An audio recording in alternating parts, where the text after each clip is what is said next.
Hello, Namaste. Once again, welcome you all. I here Pankaj come with a spiritual topic that is Shakti Path and Kundalini. Many men has asked what is Shakti Path and what is Kundalini. All the question related towards is I clear in this video. And what are different method of performing Shakti Path and who actually requires Shakti Path. Shakti Path is especially done by the spiritual guru who is self-enlightened or self-actualized from their east god, because this is necessary. Because because of this, you cannot perform any of the Shakti Path.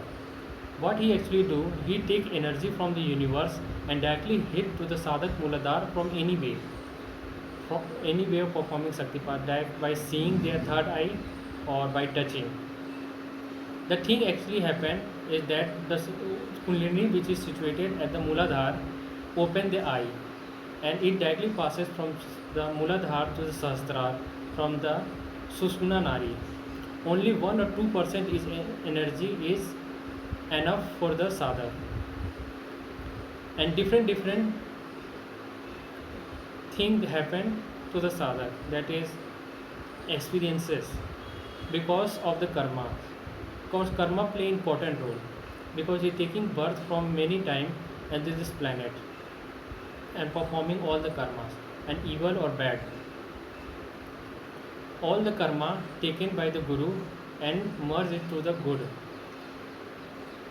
And the Shakti Path is performed by the Sankalp Shakti, because if you ask me from where I have taken the Shakti Path, I say you I have taken Shakti from the Guru Paramhans Vinodananda online, because it doesn't matter you have to go any ashram or spend 2 or 3 days of waste money for taking Shakti Path, because it can perform it from online also, because only main thing is Sankalp Shakti.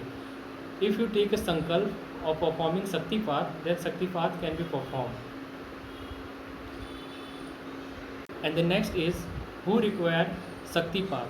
Those sadhak and sadhika, their spiritual journey is stop or slow, or you can say he is or she is new in this journey of spiritual line. Only that requires Shakti Path. Thank you all.